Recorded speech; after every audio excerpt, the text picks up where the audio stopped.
नमस्कार, बहुत बहुत स्वागत है आपका। मैं हूं आपके साथ ललित। आपका अमेरिका चुनाव पर यह खास हमारा प्रोग्राम हिंदुस्तान के हक में ट्रंप। जी हां, डोनाल्ड ट्रंप ने राष्ट्रपति चुनाव में वापसी कर इतिहास रच दिया है। ट्रंप दुनिया के सबसे पावरफुल देश की कमान संभालने जा रहे हैं। जी हां, ट्रंप के राष्ट्रपति बनने के बाद अमेरिका और भारत के रिश्तों पर क्या असर होगा, इस पर हम चर्चा करेंगे। लेकिन उसके पहले देखिए हमारी यह खास रिपोर्ट। अमेरिका में ऐतिहासिक जीत के बाद नए राष्ट्रपति डोनाल्ड ट्रंप कुछ ऐसा ही महसूस कर रहे होंगे।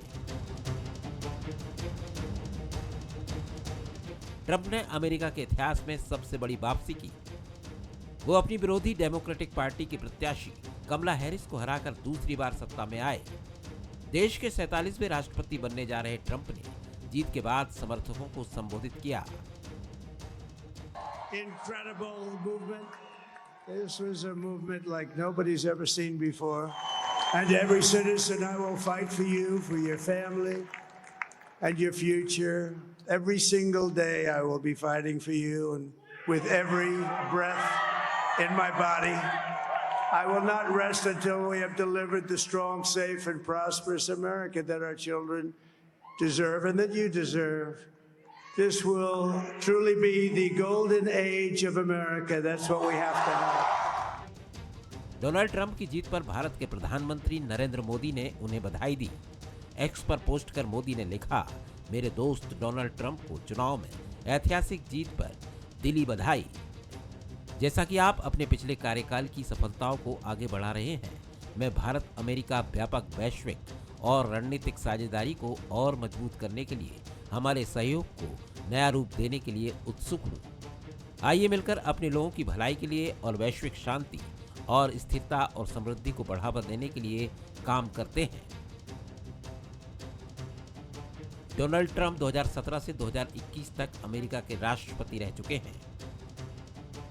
उनकी जीत से अमेरिका हिंदुस्तान के रिश्ते बेहतर होंगे, तो वहीं विश्व की राजनीतिक और व्यापारिक दिशा बदलेगी। इनके आने से वो दोबारा से बेहतरीन हो जाएगी। इंडिया के बारे में राष्ट्रपति ट्रंप का ऑलवेज एक बड़ा पॉजिटिव इम्प्रेशन रहा है और डेमोक्रेट्स में भी रहा है। आपने राष्ट्रपति बाइडेन की भी सुना है। मैं लॉन्ग टर्म के हिसाब से कंटिन्यूएशन देखूंगा और हमारा जो संबंध है वो फर्दर डीपन होगा। राष्ट्रपति रहते डोनाल्ड ट्रंप भारत का दौरा कर चुके हैं। ट्रंप और मोदी की गहरी दोस्ती नजर आती है। वो भारत के लिए बहुत फायदेमंद साबित हो सकते हैं। हिंदुस्तान के हक में ट्रंप ने दिवाली पर मोदी को बताया था अच्छा दोस्त। अमेरिका भारत साझेदारी आगे बढ़ाने का किया था वादा।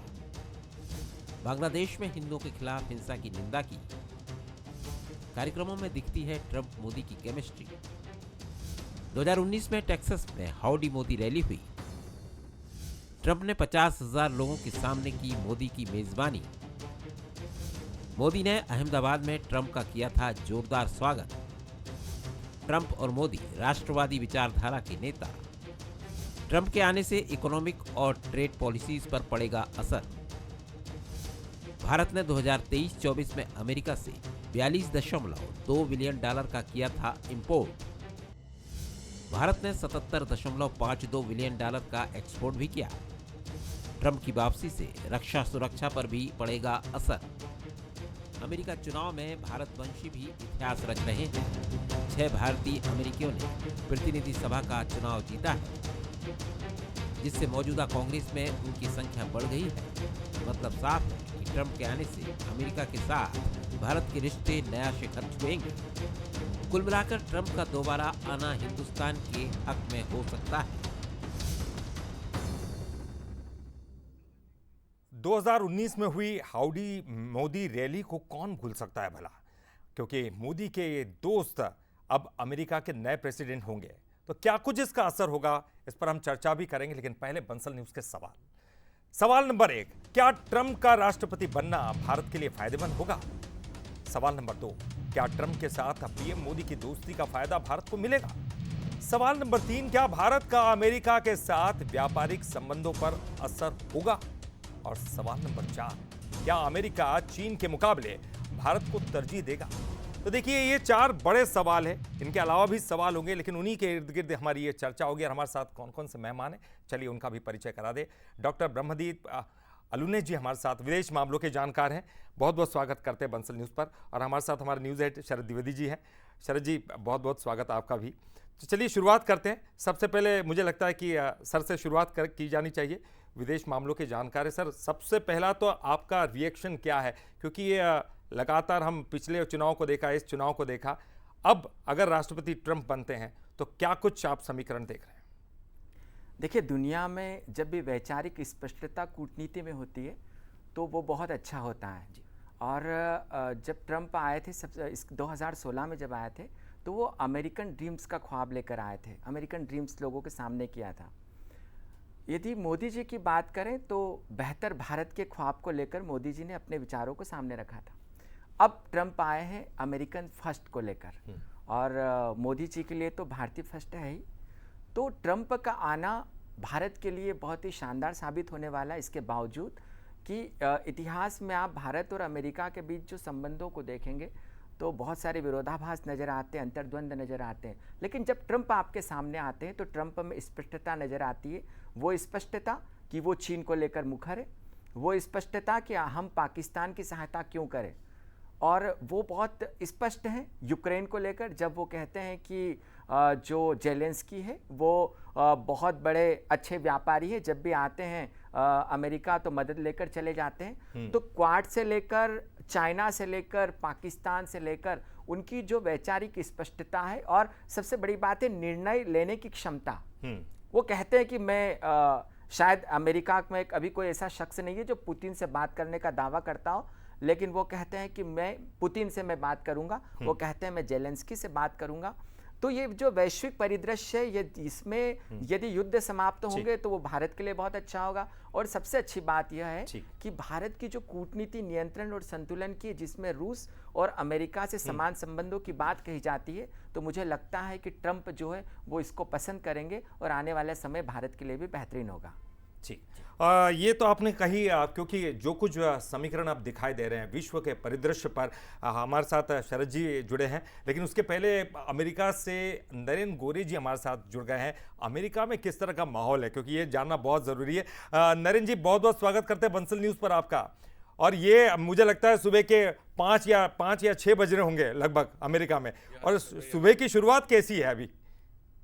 तो मैं तो सुबह सुबह उठा और मैंने देखा कि ट्रम्प बहुत आगे चल रहे हैं और most probably he will be the 47th president. तो थोड़ा मुझे आश्चर्य हुआ, क्योंकि बहुत सारे लोग यहाँ पर कोशिश मतलब ये सोच रहे थे कि vice president Harris is a bigger chance to win.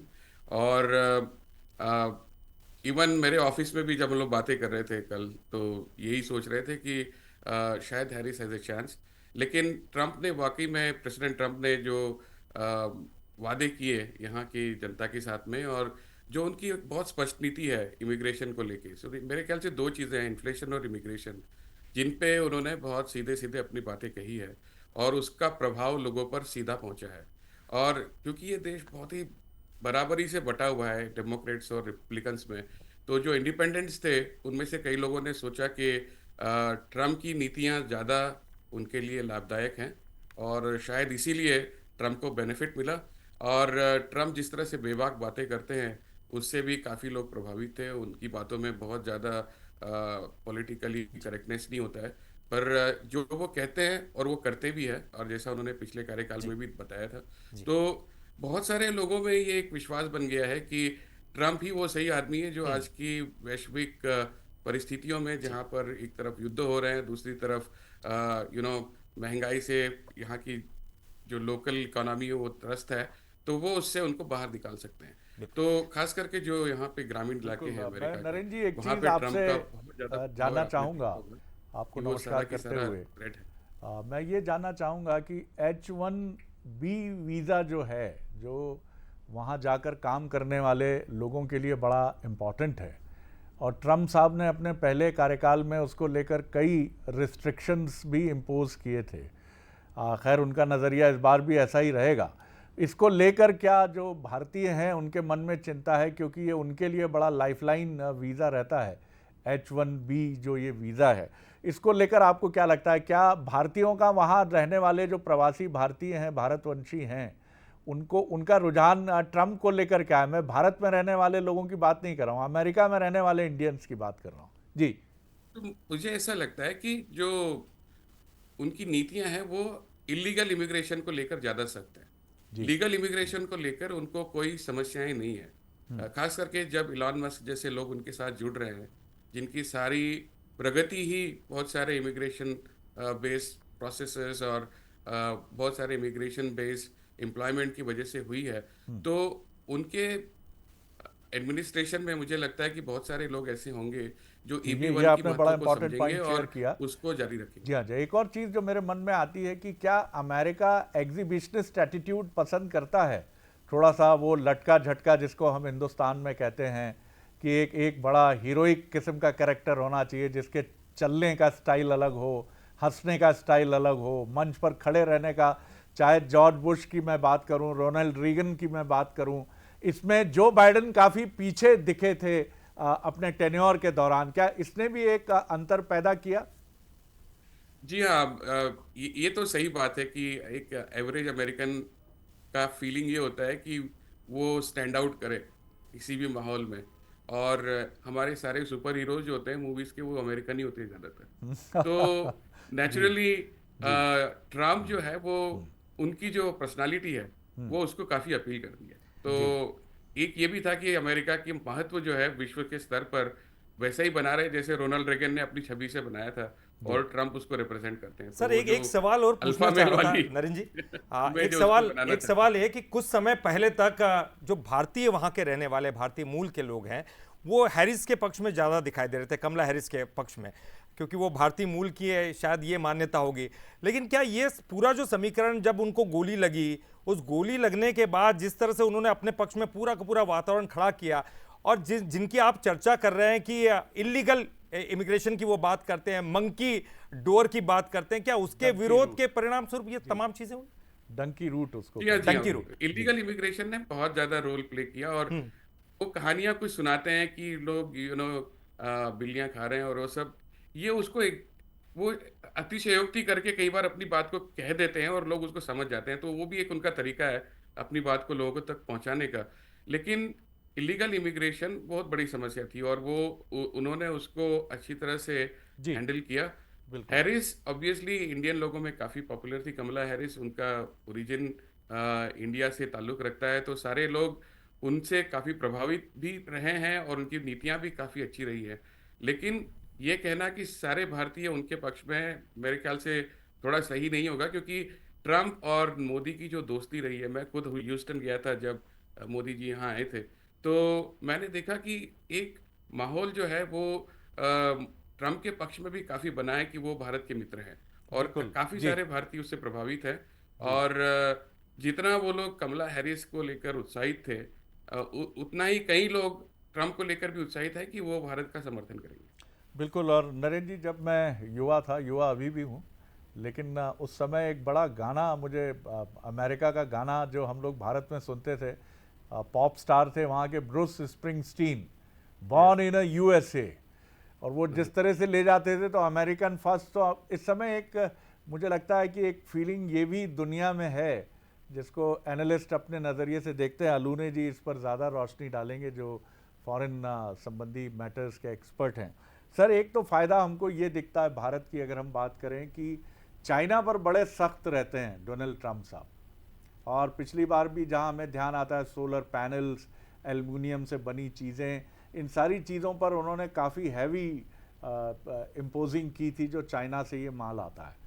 तो हालांकि हमारे भी कुछ सेक्टर्स के लिए चैलेंजेस होंगे जो नीतियां बनेंगी, लेकिन फिर भी क्योंकि अमेरिका चाहता भी है कि चीन के मुकाबिल भारत खड़ा हो, तो ये चीज़ का हम कितना फ़ायदा उठा सकते हैं, क्योंकि इस समय हमारे पास भी जो प्रधानमंत्री हैं और जो विदेश मंत्री हैं, तो हम विदेश नीति में काफ़ी कमाल कर रहे हैं, डिप्लोमेटिक टाइज में हम काफ़ी आगे चल रहे हैं। जी जी, अलूने साहब। जी देखिए, ट्रंप जो है बहुत ही स्पष्ट हैं भारत को लेकर, क्योंकि भारत दुनिया का एक अच्छा लोकतांत्रिक देश है, लेकिन इन सब के साथ कोई भी जो देश है वो शक्तिशाली कैसे बन सकता है, और खासकर अमेरिका की बात करें, शिक्षा, स्वास्थ्य, विज्ञान और उसके साथ साथ रिसर्च। आप देखिए शिक्षा में हजारों शिक्षक जो है वहाँ की यूनिवर्सिटीज़ में भारतीय पढ़ाते हैं, मतलब वहाँ पर शिक्षा विचार कैसे हो, अमेरिकन्स को या दुनिया भर की जो अच्छे यूनिवर्सिटीज़ में पढ़ने आते हैं भारतीय बताते हैं कि अमेरिकन वैदेशिक नीति क्या होती है या अमेरिकन्स के विचार क्या है। स्वास्थ्य को लेकर भारत के बहुत सारे डॉक्टर्स, नामचीन डॉक्टर वहाँ पर काम करते हैं, लेकिन जब रिसर्च को लेकर बात आती है तो मुझे लगता है कि अमेरिका का जो दुनिया में संचालन हो रहा है, इवन आप नासा की बात करें तो तकरीबन 35-36% जो वैज्ञानिक के साइंटिस्ट हैं वो भारतीय है। मतलब ये बहुत ही अभूतपूर्व है, और नासा के बिना तो आप अमेरिका की कल्पना ही नहीं कर सकते। और फिर आप आईटी सेक्टर की बात कर मेडिकल में भी काफ़ी दबदबा है। और फिर आप जब माइक्रोसॉफ्ट कंपनी की बात करते हैं तो उसमें भी 35-36% भारतीय है। तो एक अंदेशा होता है दुनिया में कि यदि ट्रंप की नीतियां अप्रवासियों को लेकर बदली या ट्रंप की नीतियां दुनिया भर के लोगों को यदि रोकने लगी तो फिर भारत पर क्या प्रभाव पड़ेगा। लेकिन भारतीय जो है वो अमेरिका की ज़रूरत है। भारतीयों के बिना अमेरिका की अर्थव्यवस्था का संचालन हो ही नहीं सकता। भारतीय जो है वो अमेरिका की वैदेशिक नीति पर भी बहुत अच्छे तरीके से जो है संचालन करने में सहायक होते हैं। और सबसे बड़ी बात है कि जो 2012 में एक एशिया प्रशांत नीति लागू की थी अमेरिका ने, उसके केंद्र में भारत को बताया गया था, क्योंकि जो चीन है वो पूरी दुनिया में वन बेल्ट वन परियोजना के सहारे जो आगे बढ़ रहा है, लेटिन अमेरिका तक जा रहा है, अमेरिका को चुनौती दे रहा है, तो चीन को कैसे रोका जाए एशिया में, बिल्कुल। तो वो भारत रोकेगा। डॉक्टर ब्रह्मदीप, एक सवाल और जो बहुत जहन में आता है, पाकिस्तान पर क्या इम्पैक्ट होगा इसका ट्रंप के आने का? देखिए बड़ा दिलचस्प सवाल है और बहुत अच्छा सवाल है। अमेरिकन ड्रीम्स को लेकर जब 2016 में आए तो ट्रंप ने कहा कि पाकिस्तान आतंकवादियों का देश है। बहुत खुले तौर पर कहा, हम ऐसे देश की मदद क्यों करें, पाकिस्तानियों पर प्रतिबंध लगा देंगे। तो अब पाकिस्तान, खासकर मदद को लेकर ट्रंप बहुत स्पष्ट कहते हैं कि जो अमेरिकन्स के विकास के लिए जो पैसा खर्च किया जाना चाहिए हम दुनिया में क्यों दें, और पाकिस्तान अमेरिकन मदद से ही चलता है और पलता है। तो मुझे लगता है कि आज पाकिस्तान के आंसू बहाने का दिन है और पाकिस्तान वाले बहुत दुखी होंगे कि आखिर ट्रंप में सत्ता में क्यों आ गए। जी, ये काफ़ी इम्पोर्टेंट बात है, क्योंकि ट्रंप का नज़रिया, और मुझे लगता है कि एक और बड़ी जो अहम बात है कि दोनों देशों के जो प्रमुख हैं, राष्ट्रपति डोनाल्ड ट्रंप और भारत के प्रधानमंत्री नरेंद्र मोदी, इनके बीच में एक बड़ी गर्मजोशी की बॉन्डिंग है। ऐसा नहीं है कि जो बाइडेन के साथ या कमला हैरिस के साथ वो चीज़ नहीं है, मिसिंग है, लेकिन रिस्पॉन्ड कुछ उसी अंदाज में करते हैं ट्रंप, क्योंकि उनका काफ़ी गर्मजोशी भरा एक रवैया है। गोरे साहब की तरफ मैं चलूँगा। सर, ये ज़रा हमें समझाइए कि ये जो नज़रिया था, जैसा आपने भी कहा कि अमेरिकन, चाहे वो भारतीय हों, भारतवंशी हों, वहाँ रहने वाले, या मूल रूप से अमेरिका के निवासी हों, वो अपने प्रेसिडेंट को बड़ा चुस्त दुरुस्त, फिट और बड़ा सुपर हीरो जैसा एक एटीट्यूड लेकर चलते हुए देखते हैं। फिर भी आपने ये भी कहा कि ऐसा नहीं है कि पडला कमला हैरिस की तरफ ज़्यादा था या ट्रंप की तरफ कम था, लेकिन भारतवंशी भी जो हैं वहाँ, एक तो अलूने जी की इस बात पर आपकी टिप्पणी अपेक्षित है कि अमेरिका के पावर सेंटर्स, इंस्टीट्यूशंस हैं, वहाँ भारतीयों का दबदबा है, इस पर एक आपकी राय। और क्या ट्रंप के प्रति भी वहां रहने वाले भारतीयों का नजरिया ज्यादा, झुकाव उनका ज्यादा था ट्रंप के प्रति? जी, तो मेरे हिसाब से भारतीयों ने जो प्रगति पिछले कुछ सालों में की है अमेरिका में, और अमेरिका की प्रगति में भारतीयों का जो योगदान है, उसको हम बिल्कुल नज़रअंदाज नहीं कर सकते, और ना ही अमेरिकन उसको नज़रअंदाज करते हैं। आज आप देखिए, सारी बड़ी कॉरपोरेशंस के जो सीईओज हैं वो भारतीय है, उसका कंट्रीब्यूशन कोई नज़रअंदाज नहीं कर सकता। बड़ी बड़ी पोजीशंस पे हमारे के जो चीफ मेडिकल ऑफिसर है वो भारतीय हैं, वाइट हाउस में बड़ी बड़ी पोजीशंस पे भारतीय बैठे हुए हैं। तो कुल मिला के भारतीयों का योगदान अमेरिका के राजनीति में और अमेरिका के समाज में महत्वपूर्ण हो गया है, और भारतीयों को लेकर जो धारणाएं हैं वो काफ़ी बदली हैं, और भारतीयों को एक ट्रस्टेड एलाई के रूप में देखा जाता है। जब भी कोई भारतीय किसी प्रोजेक्ट पे आता है या किसी काम को हाथ में लेता है तो एक कॉन्फिडेंस होता है कि ये काम बिल्कुल अच्छी तरह से होगा। तो ये जो इमेज भारतीयों की बनी है, इसको बनाने के लिए भारतीय लोगों ने काफ़ी मेहनत की है, और अमेरिकन लोग इसको अब अच्छी तरह से जान गए हैं। तो भारतीयों का जो एक प्रभाव है पॉलिसीज़ के ऊपर, वो काफ़ी हद तक अब देखने को मिलता है। और जैसे कि आपने देखा कि वाइस प्रेसिडेंट वैंस, उनकी wife, she is very educated, काफ़ी पढ़ी लिखी है, और दोनों आईवी लीग स्कूल में मिले हैं। तो इवन ट्रम्प के कार्यकाल में भी वो जो भारतीयों का प्रभाव है, मुझे लगता है वो बना रहेगा। लेकिन गोरे और हम साहब, लोग एक सवाल मेरा ये है कंट्रीब्यूशंस को जी, ये लोग गोरे साहब, अच्छी तरह से ये कहा जाता यूज था, करेंगे। ये कहा जाता था कि ट्रम्प जो है प्रबल राष्ट्रवाद के प्रखर वो है, वक्ता है, और वो ये लगभग कहते हैं कि अमेरिका है, अमेरिकन फर्स्ट की नीति पर चलते हैं। तो क्या वो भारतीयों पर उतना ध्यान दे पाएंगे? और इसके बावजूद भारतीयों ने उनकी तरफ वोटिंग की है। जी हाँ, जी हाँ। तो अभी आप बात कर रहे थे मोदी जी के साथ मित्रता की और जो रिलेशनशिप है उसकी घनिष्ठता की। मुझे लगता है कि अगर एक सामान्य भारतीय से पूछा जाए तो उसको यही लगेगा अमेरिका में कि ट्रम्प की जो रिलेशनशिप है वो बाइडेन के मुकाबले बहुत ज़्यादा स्ट्रांग थी मोदी जी के साथ में। तो मैंने उसका फर्स्ट एड एग्जाम्पल देखा था जब मैं ह्यूस्टन गया था, और जब मोदी जी और ट्रम्प ने जॉइंटली एक रैली किया था और भाषण भी दिया था बड़े स्टेडियम में। तो मुझे लगता है कि वो रिलेशनशिप हमेशा भारतीयों को मदद करेगी। और जो उनका प्रबल राष्ट्रवाद है वो उनकी राजनीति का हिस्सा है, राइट। बहुत सारे अमेरिकन लोगों को लगता है कि इमिग्रेशन की वजह से उनके जॉब्स को खतरा है या उनकी आजीविका को खतरा है, उसको वो एड्रेस करते हैं प्रबल राष्ट्रवाद के जरिए। लेकिन उसका जो इम्पैक्ट है वो साधारण लोगों के ऊपर या भारतीयों के ऊपर उतना नहीं है, क्योंकि ये देश जो है वो इमिग्रेशन की बेसिस पे चला है और चलता है और चलता रहेगा, क्योंकि सारे इमिग्रेंट्स ने मिलकर इस देश को बनाया है। बिल्कुल। और मेनली उसके महत्व को हम नजरअंदाज नहीं कर सकते। नरेंद्र जी, इसमें मेनली भारत, चीन और जापानीज जो हैं युवा, और इन लोगों का वहाँ की तकनीकी जो इंस्टीट्यूशंस हैं या मेडिकल इंस्टीट्यूशंस हैं उनमें दबदबा है। और ये अच्छी बात ये है कि अमेरिका भारत की तरह एक ऐसी सोसाइटी है जहाँ आदर है सबका, लोग अपनी मेहनत से पहचाने जाते हैं बजाय इसके कि अपनी जाति या अपने राष्ट्र की वजह से। ये अमेरिका को सैल्यूट है यहाँ कि उसने ये चीज़, क्योंकि मुझे याद है ब्रह्मदीप जी कि जब अमेरिका में एक बार कुछ दंगे हुए तो जब सेना बुलाने की बात थी तो एक राज्य के पुलिस प्रमुख की टिप्पणी थी जो डेमोक्रेसी को शो करती है अमेरिका में। उन्होंने कहा कि हमारे प्रेसिडेंट को शायद ये मालूम नहीं है कि सेना को सड़क पर कब बुलाया जाता है। तो एक राज्य के पास कितना एक ऑटोनमस एटीट्यूड है ये अमेरिका को लेकर बताता है कि वहाँ का पुलिस प्रमुख अपने प्रेसिडेंट के लिए ये कह रहा है कि it seems he doesn't know कि कब सेना सड़क पर आती है। बहरहाल भारत के लिए सर जो ये स्ट्रैटेजिक, क्योंकि हमारे लिए विन विन सिचुएशन दोनों तरफ से थी, चाहे ये कमला हैरिस होती और अब तो ट्रम्प साहब ऑल सेट हैं, हमारे लिए कोई नुकसान नहीं था, हम दोनों तरफ से अच्छे, हमारे दोनों हाथ में लड्डू थे। अब ये भारत के लिए वाकई बड़ी, क्योंकि चीन जो है उसकी नीतियाँ आर्थिक मंदी का सामना कर रहा है, वो भारत को जिस तरह परेशान करने के लिए उसने मालदीव में, श्रीलंका में और नेपाल में जो इन्वेस्टमेंट किए, जो ऋण दिया, वो फेल हो गया। उन देशों के लिए भी मुसीबत हो गया, खुद चीन के लिए मुसीबत हो गया। आप कैसे देखते हैं ये हमारे लिए ये जो टेन्योर ट्रम्प साहब का है, हमें किस तरह फ़ायदा उठाना चाहिए? देखिए, सबसे पहले तो जो बाइडेन थे जब तक सत्ता में, तो बाइडेन भारत पर दबाव बनाने के एक दरवाज़ा खुला रखते थे और दूसरे दरवाजे से दबाव बनाने की कोशिश करते थे, जैसे हमने कनाडा वाले मसले को देखा या पन्नू या निज्जर वाले मामले को देखा। मतलब मानवाधिकारों को लेकर भारत की आलोचना करना ये कमला हैरिस और बाइडेन ने एक फैशन बना दिया था, और मुझे लगता है कि जो भारतीय उन्होंने इसीलिए डेमोक्रेट्स को नज़रअंदाज कर दिया या उनको चुनाव नहीं किया।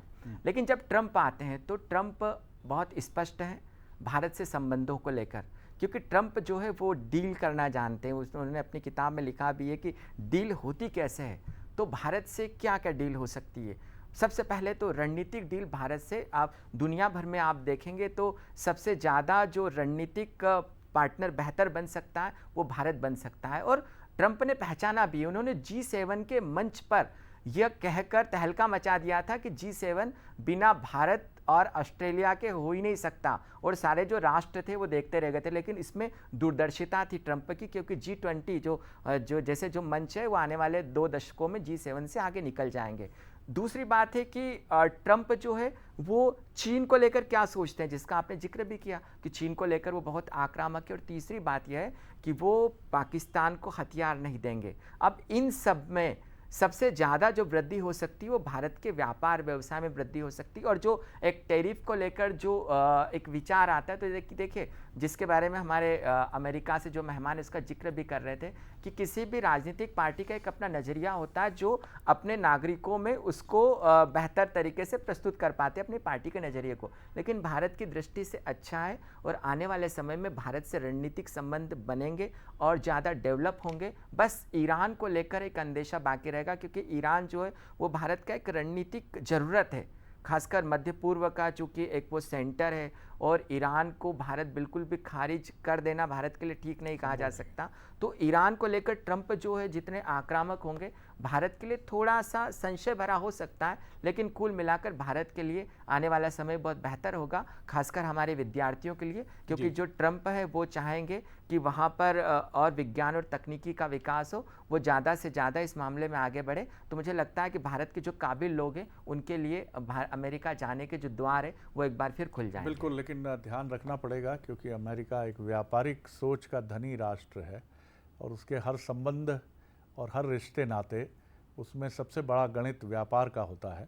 और ये भी अच्छी बात है कि हमारे प्रधानमंत्री भी व्यापार को बहुत अच्छे से समझते हैं, क्योंकि वो गुजरात से आते हैं और कहते भी हैं वो कई बार कि एक गुजराती व्यक्ति व्यापार की बड़ी गहरी समझ रखता है। कंक्लूड करूँगा मैं गोरे जी की टिप्पणी से, क्या अमेरिका, अब मैं ये एक होलिस्टिक सवाल कर रहा हूँ आपसे क्योंकि आप भी अमेरिका के नागरिक हैं और बीते करीब ऑलमोस्ट 2 डिकेड से अमेरिका में हैं, आप वहाँ एक अमेरिकन नागरिक के नाते इस बदलाव को कैसे देखते हैं जो 131 साल बाद जिसने हिस्ट्री बनाई है कि फिर लौटे हैं अपनी पार्टी के साथ ट्रंप, और ये 131 साल बाद हुआ है ये कारनामा, तो आप इसे कैसे देखते हैं? और क्योंकि इस समय युद्ध के बादल भी हैं नरेंद्र जी, और ऐसा भी एक्सपर्ट्स मानते हैं कि ये क्लैश ऑफ द सिविलाइजेशन है बिटवीन क्रिश्चियनिटी एंड इस्लाम, तो युद्ध की ये काले बादल भी छटें, चाहे वो यूक्रेन रूस के हों, चाहे वो हमास और इजराइल के हों, लेबनान के हों, आप कैसे देखते हैं अमेरिकन सिटीजन के तौर पे क्या उम्मीदें और क्या संभावनाएं? मुझे ऐसा लगता है कि सबसे पहले तो जो इमिग्रेशन की प्रॉब्लम्स थी उसके ऊपर जो उनका एक स्पष्ट नज़रिया है इलीगल इमिग्रेशन को लेकर, क्योंकि उससे बॉर्डर्स सेफ नहीं रहती थी, वो सोल्यूशन मिलना ज़रूरी था और उसका मेरे ख्याल से उनके पास एक स्पष्ट सोल्यूशन है, तो वो एक अच्छा रहेगा। जहाँ तक विश्व में जो युद्ध चल रहे हैं और उसमें अमेरिका की जो स्थिति है, निश्चित रूप से उसमें बदलाव आएगा, क्योंकि ट्रंप के रिलेशनशिप जो हैं सभी जो संबंधित देश हैं उनसे अलग हैं बाइडेन की कंपैरिजन में, और मुझे ऐसा लगता है कि उसमें कुछ सोल्यूशन होना चाहिए, क्योंकि युद्ध किसी भी देश के बीच में हो वहाँ के नागरिकों के लिए अच्छा नहीं होता, और स्पेशली जब आप एक दूसरे कंट्री हो जिसका उस देश के नागरिकों से सीधा संपर्क भी नहीं है, तो आप उनकी समस्याओं को समझ भी नहीं पाते कई बार। तो मुझे ऐसा लगता है कि उसका शांतिपूर्वक समाधान कुछ हो सकता है, तो शायद ट्रंप उसको निकालने की कोशिश करेंगे। और जो एक पहले एक युद्ध बढ़ाने की जो प्रक्रिया चलती रहती थी कि लोग युद्ध को बढ़ाने की, कम करने की बजाय बढ़ाने की कोशिश कर रहे थे, आयुध प्रोवाइड देकर या शस्त्र प्रोवाइड करके, वो शायद अब नहीं होगा, तो मुझे वो ठीक लगता है एक तरह से। और फाइनली एज ए सिटीजन मुझे ऐसा लगता है कि जो इकोनॉमिक पॉलिसीज़ हैं वो शायद ज़्यादा अच्छी होंगी, क्योंकि इलॉन मस्क जैसे लोग जो नई टेक्नोलॉजी को लेकर उत्साहित हैं, बाजार हमारे यहाँ भी मुस्कुराया है नरेंद्र जी, इसीलिए कि ट्रंप के आने के बाद ये तो कहा जा रहा है कि शेयर बाज़ार काफ़ी खुश है और वो उनका स्वागत कर रहा है, उनका अभिवादन कर रहा है, अच्छी बात है। भारत ने भी बहुत अच्छे से एक बैलेंस बनाया है, हमने न रूस को नाराज़ किया है न अमेरिका को नाराज़ किया है, हम यूक्रेन के पास भी गए हैं और हम रूस के पास भी गए हैं, और मिडिल ईस्ट में जैसा डॉक्टर ब्रह्मदीप कह रहे थे कि ईरान भी हमारे लिए बहुत महत्वपूर्ण है, और मिडिल ईस्ट में भी हमने एक संतुलन बना कर रखा है। तो भारत को यही भूमिका उसकी उस पर शोभा देती है, क्योंकि वो इस एशिया प्रशांत क्षेत्र का एक बहुत महत्वपूर्ण देश है जो शक्ति के साथ शांति की बात करता है, और यही भारत की सबसे बड़ी ताकत है। और पूरे विश्व में मैं कहूँगा कि भारत इसीलिए अपनी एक अलग छवि लेकर आगे बढ़ता रहा है, और इस नई भूमिका में भी भारत ये दायित्व निभाएगा, क्योंकि हमारे लिए सारे देश महत्वपूर्ण हैं, खासतौर से रूस और अमेरिका। रूस जो हमारा पुराना दोस्त है, और अमेरिका जो चीन के उभरने के साथ हमारा एक नया दोस्त बन रहा है। भले ही इसके पीछे कुछ कैलकुलेशंस हों, लेकिन कैलकुलेशंस होते हैं, दोस्ती में भी गणित होते हैं, दिमाग कहीं ना कहीं चलता ही है, और ये चलेगा दिमाग हमारे प्रधानमंत्री जी का भी और इसी तरह डोनाल्ड ट्रंप का भी। आप सभी का धन्यवाद जी। ललित जी, बिल्कुल आपने सही कहा, और हम उम्मीद तो यही करते हैं कि विश्व के पटल पर शांति का वातावरण हो, क्योंकि ये अब सुपर बॉस बनने जा रहे हैं, और चूंकि मोदी के साथ बहुत अच्छे रिलेशन है, तो हम ये भी उम्मीद करेंगे कि भारत का जो पक्ष भी बहुत अच्छा रख पाए भारत अपनी इंटरनेशनल लेवल पर। और बहुत बहुत शुक्रिया करेंगे नरेंद्र जी, आपका भी इतने सुबह के वक्त में आपने समय निकाला और बंसल न्यूज़ पर आपने इतने महत्वपूर्ण जानकारियां शेयर की। बहुत बहुत शुक्रिया आपका। ब्रह्मदीप जी आपका भी बहुत बहुत शुक्रिया, और शरद जी आपका भी बहुत बहुत शुक्रिया। तो हमारी इस खास पेशकश में फिलहाल के लिए इतना ही।